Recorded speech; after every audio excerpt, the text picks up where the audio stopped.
What is up, Traders Point? Everybody doing well? Sweet. Hope you had a great Thanksgiving weekend with family and friends. If you are one of our guests, we are so incredibly honored that you're with us. We know that there's a lot of other things you could be doing right now, and you're here, and we do not take that lightly. So thank you for joining us. This is our 15th installment into our series in the Gospel of John. All right, so if you missed any of the previous 14, I encourage you to go on our website, and you can watch them there, or you can download our church app and watch them as well. Today, we are going to be closing out John chapter 8, and so if you have a Bible or a Bible app, I would love for you to get a head start, head that way. John chapter 8 is where we're going to land today. If you don't have a Bible, I'd love for you to stop by Connection Central. We'd love to give you one free of charge. It is our gift to you. Head towards John chapter 8 and we'll get started, all right? Now today, we're going to be talking a lot about freedom, all right? This idea of freedom. And in specific, we're going to be talking about freedom in light of what Jesus said about freedom, right? That's kind of our thing. We're going to read at the end of John chapter 8, say, what does Jesus say about freedom? And then how does that apply to our lives? Now, you and I, as people that live here in the United States, we know a thing or two about freedom, right? It's kind of like our thing, all right? We love freedom. All right, we get together on the 4th of July and we throw explosives into the air and we celebrate freedom, right? Like, that's kind of what we do. We are free to make a bunch of different choices in our lives. Our forefathers, to establish the freedom in this country, they set about writing the Bill of Rights. And then when that wasn't enough, they added amendments to continue protecting our freedoms. We are free to choose where we will eat for lunch in about an hour.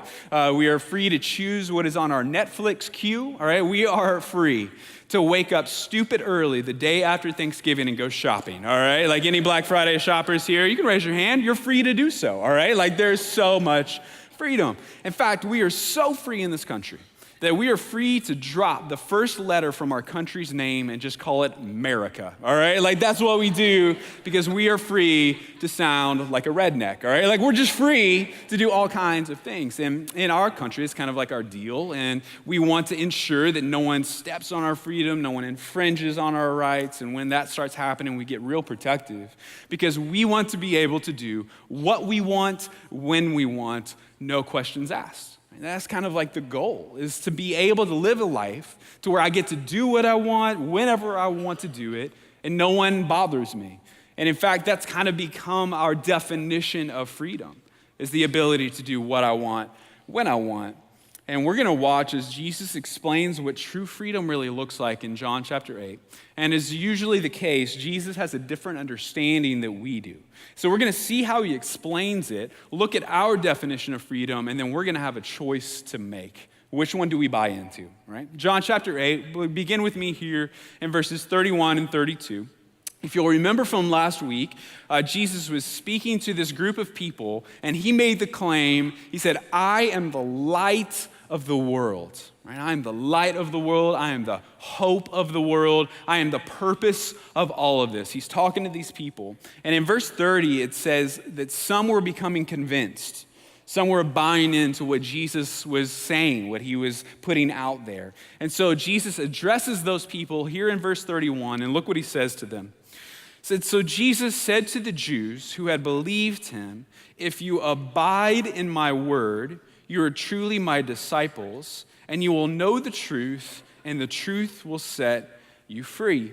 So Jesus is talking to these people that are considering buying into him, and he says, if you really want to be about this, if you really want to come along, if you really want to be one of my disciples, then I need you to abide in my word. Okay? Now that word abide is probably not a word that you have said in the last, ever, okay? You just don't say abide. So what abide means is to stay, right? Even more precisely, it means to continue staying in the midst of something, right? To stay put, to not quit, to not bail.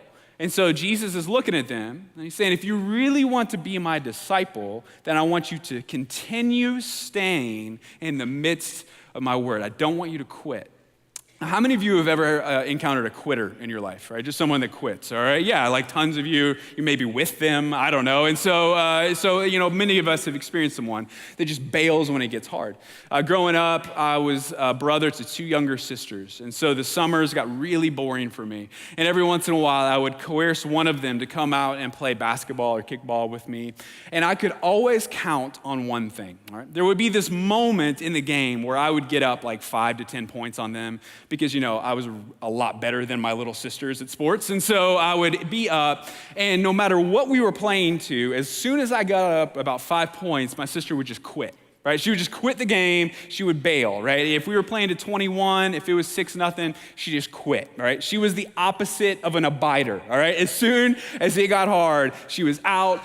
No matter how long I complained, no matter how long I yelled at her, she would not come back and play with me, all right? She was just the worst abider in the world.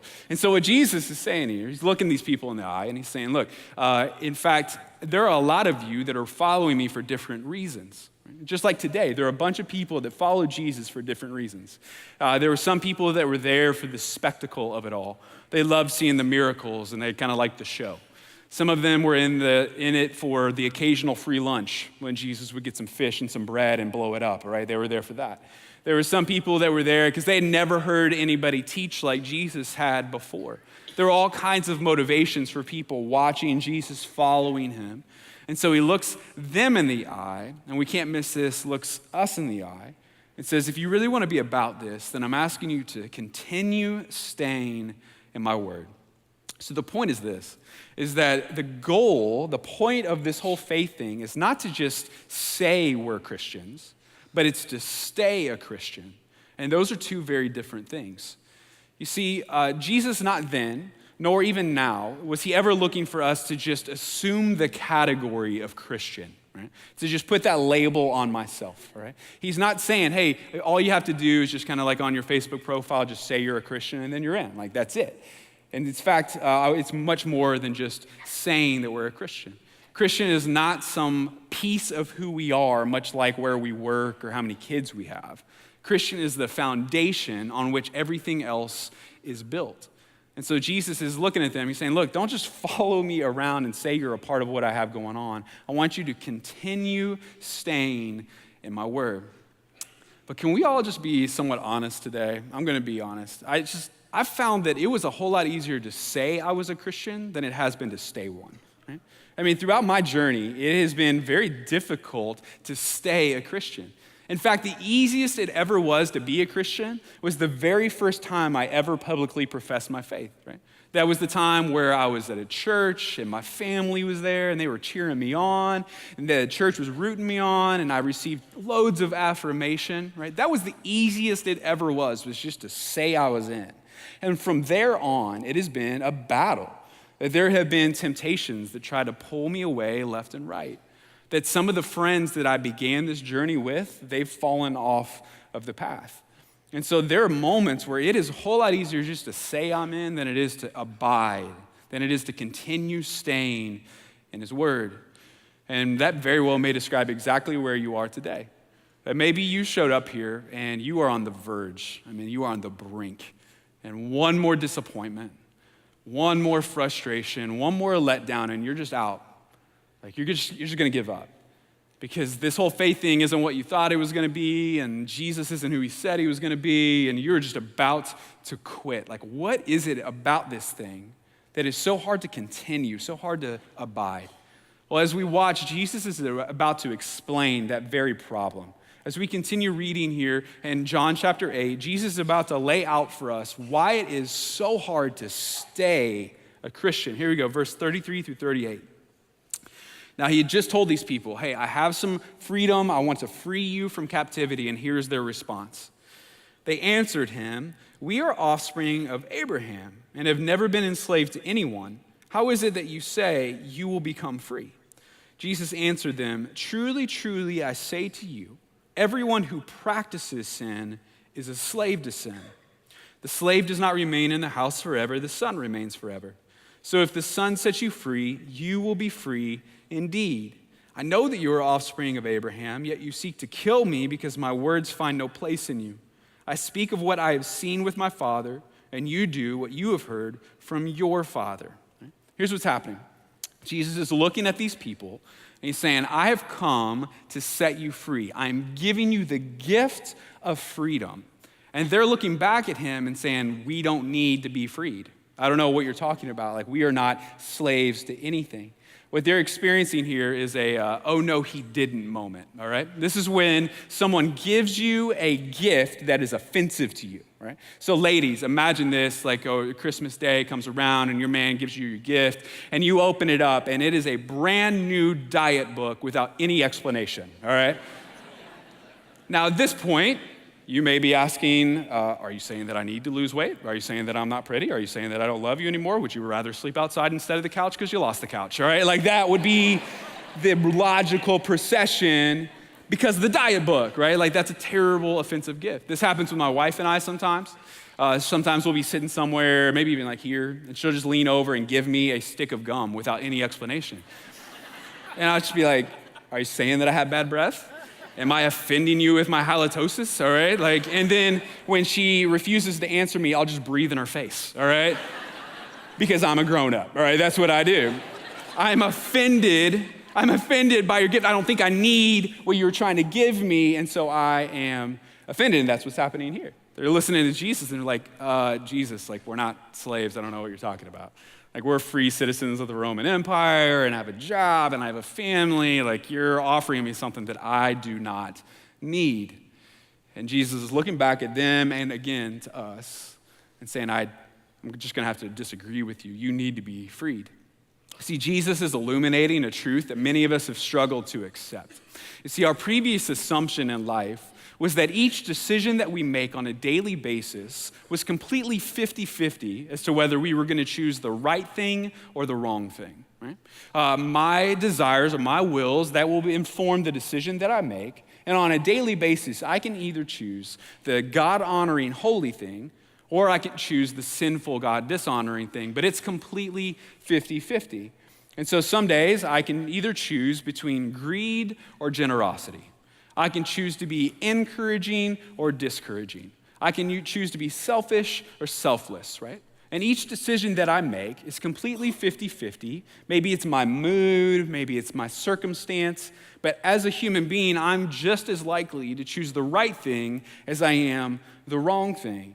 Because our assumption is that our will and our desires are either neutral or they're naturally good. Right? Many of us would describe ourselves as, I'm like a naturally good person, right? I want to do the right thing more than I do the wrong thing. And so I'm actually more likely to maybe choose what God wants instead of the other thing. And Jesus is looking at us and saying, guys, that's not even close. In fact, when sin entered this world, not only did it corrupt the outside circumstance of our lives, it corrupted our will. It corrupted our desires. And so in reality, our decisions are far from 50-50. In fact, we are far more likely, because of our sinful nature, to choose the wrong thing than we are the right thing. This is not 50-50 at all. The Apostle Paul describes this so perfectly in Romans chapter 7. He describes this whole battle, this whole internal battle of how do I choose between the right thing and the wrong thing, and what does sin have to do with that? I'm going to read it, and I would love for you to say, does this apply to you at all? Right? See if this sounds familiar. Romans 7, verse 15 through 20. He says, I do not understand my own actions, for I do not do what I want, but I do the very thing I hate. Now, if I do what I do not want, I agree with the law that it is good. So now it is no longer I who do it, but sin that dwells within me. For I know that nothing good dwells in me, that is in my flesh. For I have the desire to do what is right, but not the ability to carry it out. For I do not do the good I want, but the evil I do not want is what I keep on doing. Man, does that sound familiar to anyone?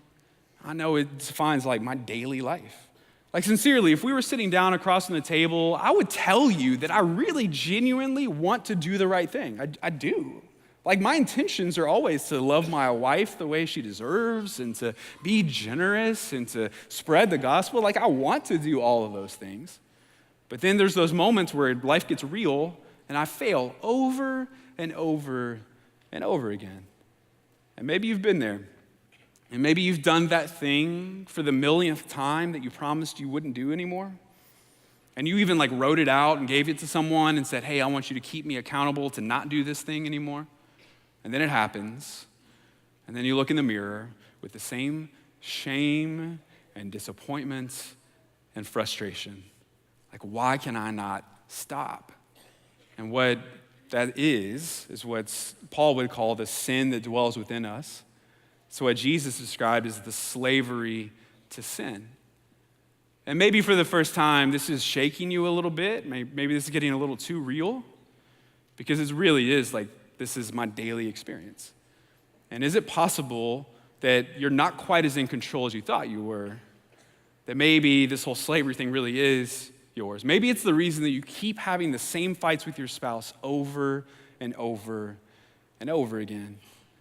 And maybe it's the reason that you return to the same bottle after a really hard day. And maybe it's the reason you keep typing in the same website when it gets to a certain point in the night. And it's that cycle of sin. It's the sin that dwells within us. It's the slavery to sin. That's what Jesus is describing. And if we're all really honest, we know what he's talking about. But still, some of you may be saying, I don't know, slavery seems intense. Slavery seems a little over the top. I would call it a struggle, but I wouldn't say that I'm a slave, right? That's way too far deep. And okay, maybe you're right, but I'd like to ask you some questions just for some introspection. All right, this is a self-guided quiz. I'm gonna ask you some questions and just say, is it possible that you have less control than you thought you did, right? Now, question number one. Where do your thoughts go when you're alone? When no one's forcing you to think about anything. Maybe it's right before you fall asleep. Maybe it's the first thought that grabs your mind when you wake up. When your mind is completely idle, where does it go? What direction? What are you thinking about? Is it possible that you're not as in control as you thought you were? Question number two. How do you spend your money? This is a test as old as time. Jesus said that where our treasure is, there our heart will be also. If someone hacked into your bank account, not to take anything, but just to look, what would they see? Where do you put your resources? Is it possible that you're not as in control as you thought you were? Question number three. What would crush me if I lost it? What would crush me if I lost this thing or this person? It's called our functional savior. I can't even imagine going another day without this job, without this person. It would just end me if I lost it. Is it possible that you're not as in control as you thought you were? Question number four. What determines my mood? What determines whether I have a good day or a bad day? What are the things that can send me sky high on top of the world, and the other things that completely crush me? Is it possible that you're not as in control as you thought you were? See, all of us are resonating for a reason, and it's because of the sin that dwells within us. We're all fallen, we're all broken, and we all experience this. And so maybe now we're all on the same page that, yeah, we are all struggling with this. If I am truly a slave to sin, how do I become free? How do I get this freedom that Jesus is talking about? Well, there are different ways of doing this, and the world would kind of pitch us one idea. The world would tell us that our goal as human beings is to be as independent as possible, right? Just as independent. I don't want to need anyone, anything. I don't need any handouts. My whole goal is to be completely autonomous, completely independent. So financially, I want to seek independence to where I can make enough money to buy what I want when I want. I don't have to delay that gratification. I don't have to put anything off. I can just get stuff, all right? That's the goal, financial independence. Then the world would say, be relationally independent. Get as much as you can from people without giving them anything back. In fact, just use them so that you can love your life, but you don't feel any commitment back. And this is the rise of casual sex in our culture. Have all the fun without any of the commitment. Be relationally independent. That's the goal. The world would even encourage us to be spiritually independent. Right? Don't feel obligated to believe just one set of things. Right? Don't let anyone else tell you what to believe or what to think. You are free to choose a little bit from this path, a little bit from that path, put it together, that's your own deal. Truth is whatever you define it. Be spiritually independent. And so the goal is to position our lives to where we don't need anyone, anything. We are a rock, we are an island. So I will follow my heart and let my desires drive my decisions. But here's the problem, okay? Here's the problem with that worldview, is that our desires are terrible decision makers, all right? Our desires are terrible, terrible decision makers. What I want is often not what is right, what is good for me. If you've ever been around a kid, you have seen this, right? What they want is not always what is best. And we are not exempt as adults. The same is true for us. There have been moments in my life where I have wanted something that would have been terrible for me, right? Maybe for you, it was that person that you knew you wanted to marry, right? You knew that you were in love and they were the one with a capital O, right? Like they were the one for you and it didn't work out. And now later you look back and you say, if I had married that person, it would have been a train wreck, right? My desires are terrible decision makers. Or maybe it was that promotion you so wanted at work, that next step up the corporate ladder. But with that promotion would have come an increase of your time, a demand at work. You wouldn't have been with your family. You would have missed out on your kids' childhood. That would have been terrible for you. Sometimes what I want is not what is best. And then on top of that, Pastor Tim Keller puts it like this: there are moments where our desires are in competition with one another. I have two desires that are equal, and they can't be true at the same time, okay?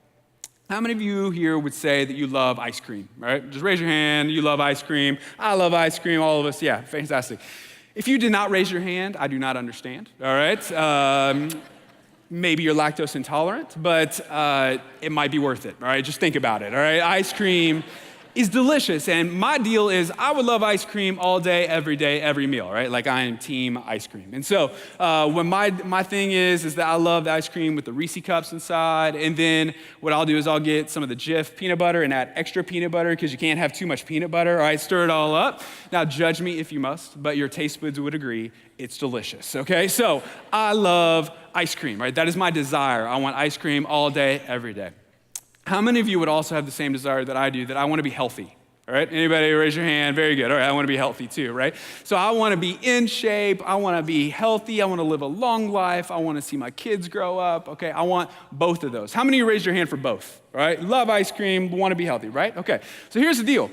I desire both of those equally at the exact same time, all right? I want ice cream all the time, and I also want to be healthy all the time, and I know that those two can't happen, right? Sometimes I will be eating a bowl of ice cream and then looking at like a Men's Health magazine and saying like, I want that too, rah, rah, rah, rah. I want that, right? Like I want to eat Reese cups and I want it to give me a six-pack, right? Like that's my game, but scientifically not an option, unfortunately. I'm holding out hope, all right? But just not yet, like that's not a thing. And so I have this situation in my life where two of my desires are equal, they're both in the moment, and I can't have both of them at the same time. And so what freedom is not following our immediate desire in the moment. Freedom is choosing the desire that will lead to freedom in the future. It is the discipline of choosing the desire that will lead to freedom. And so in that illustration, I need to choose, as a responsible human being, I need to choose the healthy diet over ice cream for every meal. Because I know that a healthy body will allow me to live a longer life and be more free. So I have to have the discipline to choose the desire that will lead to greater freedom.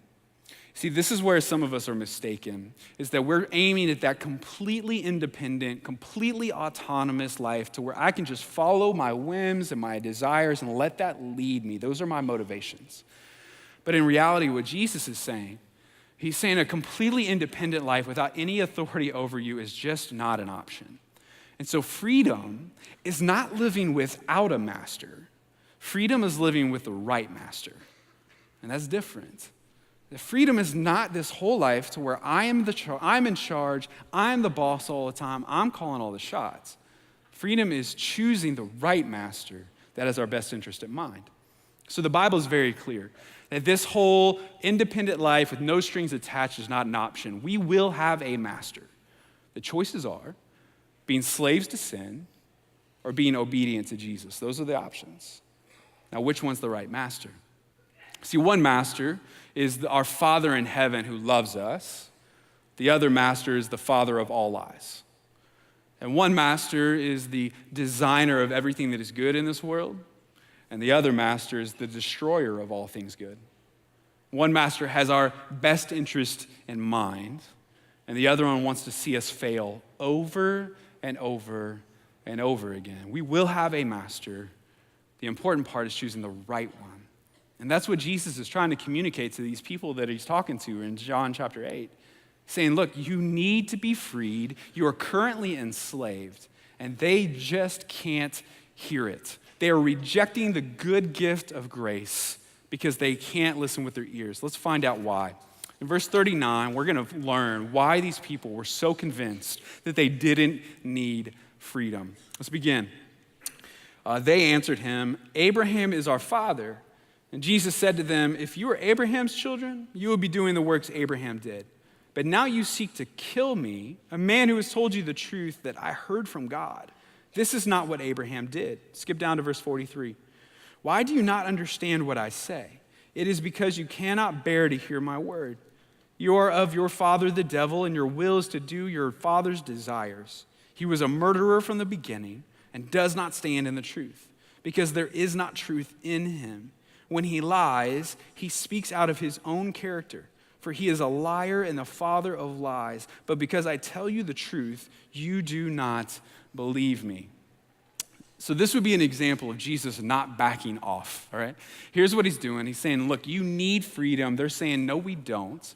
And their understanding is that because they belong to the family of Abraham, they don't need the freedom that Jesus is providing. Now, if you're not all that familiar with the Bible, let me give you a quick synopsis of who Abraham was. Right? In the Old Testament, that first part of the Bible, you're going to encounter the nation of Israel. Now, the nation of Israel was born out of Abraham. It was his family line. And the Old Testament follows Israel through their successes and their failures. We learn about their good kings and their terrible kings. We learn about the times where they listened to God and the times they rejected God. And all the Old Testament is a precursor to Jesus. It's leading up to this very moment that we're reading about with Jesus. Now, Jesus' listeners there were convinced that because they belonged to the family of Abraham, that was their admission into the kingdom of God. Their bloodline was their ticket. Now, you and I, we have inherited certain things from our parents, right?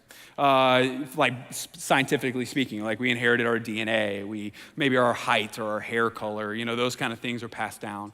I inherited my last name, right, from my family. But there are also things that I did not inherit from my parents, okay? For instance, my dad is like one of the handiest guys in the world, right? The guy can fix anything. Like he can fix a toilet, he can fix a car, he could fix the government, I don't know. Like he can just fix everything, right? He's just awesome like that.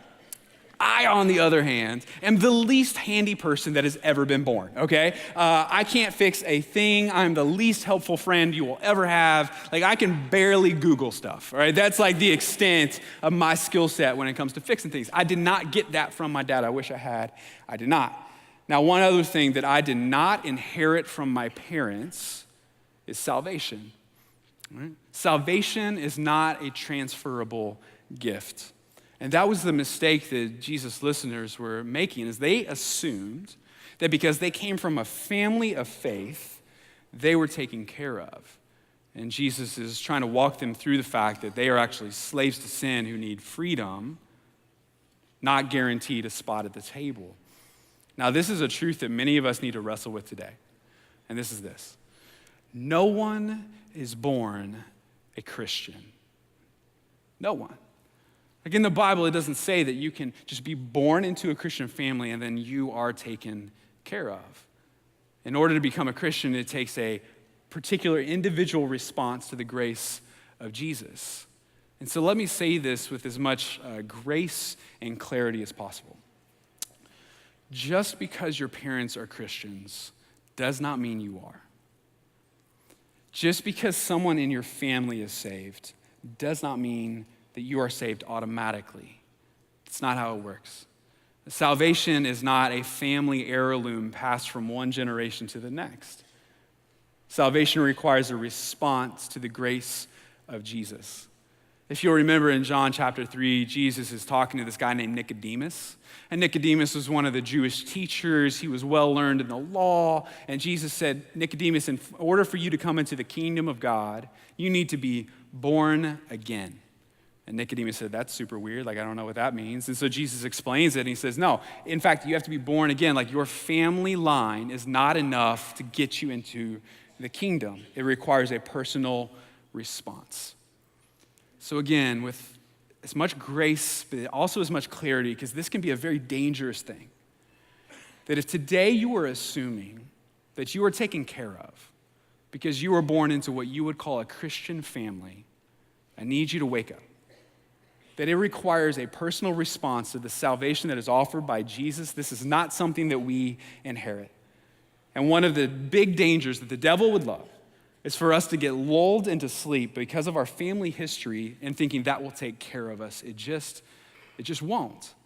Now here's the good news, is that no one is born a Christian, but you can become one, right? No one is born a Christian. You're not, the DNA, the bloodline, it doesn't take care of it, but you can certainly become one today. The same offer of freedom that Jesus passed along in John chapter 8 is available to you. It just requires you to respond. Today, let that be today. Today, wake up from your sleep, wake up from the slumber, and realize that we're maybe not as comfortable as we once thought, but we can respond to the good news of Jesus. So Jesus is just kind of pushing. He's pushing his listeners. He's pushing them as close to outside their comfort zone as they can possibly get. And eventually he breaks them. Let's finish up John chapter 8, verses 54 through 59. Jesus is going to force his listeners into a decision that they had to make and that you and I have to make as well. Here we go. Jesus answered, "If I glorify myself, my glory is nothing. It is my Father who glorifies me, of whom you say he is our God. But you have not known him. I know him. If I were to say that I do not know him, I would be a liar like you. But I do know him, and I keep his word. Your father Abraham rejoiced that he would see my day. He saw it and was glad." And so the Jews said to him, "You're not yet 50 years old, and have you seen Abraham?"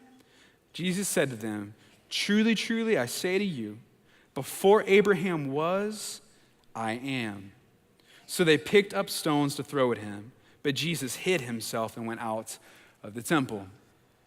Man, Jesus is doing everything he can to wake them up, to make it so clear that they are slaves in need of liberation. He is doing everything he can to open their eyes to this reality. They're just not hearing it. They think that their family line is going to take care of them. And Jesus is saying, look, Abraham, your father, the one that you are putting so much trust in, he worships me. Like if Abraham were here, he would be worshiping Jesus. Do you not understand? And like many of us, as Jewish listeners, instead of being convicted by their sin, they focused on a technicality, trying to find a loophole so where they wouldn't have to admit that they need a savior. They say, Jesus, like you're not even 50 and Abraham died like hundreds of years ago. Are you saying you guys met up? Like what's up with that? And then Jesus, in what may seem like a grammatical error, he says, before Abraham was, I am. Now, the Jewish listeners were not confused. This was no slip of the tongue by Jesus. You see, I am was the name that God gave Moses to identify himself.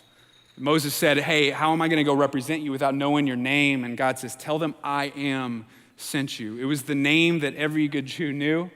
It was the name that his audience absolutely understood. It was the name that was so holy, some people wouldn't even say it. And Jesus says, that's me, I am. And so they picked up the rocks and they were ready to kill him. The people that needed to be freed were about to kill their liberator. And they missed it. He was standing right in front of them. And you and I, one of the biggest dangers that could happen today is walking out of this room and not responding. That truly being in chains when we came in and then walking out in those same chains. Freedom is here. Freedom is named Jesus, and freedom is available to you today. Let today be the day that you experience the freedom you need. So as we wrap up, I want to talk about the two different reasons why many of us reject the freedom that is given to us. Number one, it sounds like this: I don't need to be freed. I don't need to be freed. Maybe it sounds a lot like the way that people respond to him in John chapter 8. And maybe it's possible that you have built your own life, right? I mean, you got your education, and you got your job, and you got your money, you got your spouse, you got your kids, you built your life. You didn't need anyone, you didn't ask for anything, and so you can figure this thing out on your own. And can I just suggest that maybe you're wrong? That maybe you're not the rock, and maybe you're not the island that you would like to think of yourself. In fact, maybe the reason that you can't break these things that you're calling bad habits and Jesus calls slavery to sin is because you're not strong enough. But the cross is. And maybe the reason that you keep in that same cycle every day, day in and day out, is because you can't break those chains, but Jesus did.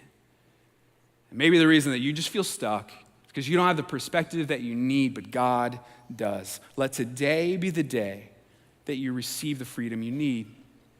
The second reason that we reject freedom is this. It sounds like this: I don't deserve to be freed. I'm not worth freeing. Man, if you knew what I've done, if you know kind of where I've been, I mean, freedom is for some people, but it's probably not for me. I'm just too far gone. And again, with all love and grace, I'd like to suggest that you're wrong. That the Bible is very clear that Jesus knew exactly who you were before he ever showed up. In fact, that's the reason he came. The Bible says that Jesus came while we were still sinners. Not when we got our act together, not when we deserved it, but it was out of the glory of God that he gave us salvation, and that is freedom today.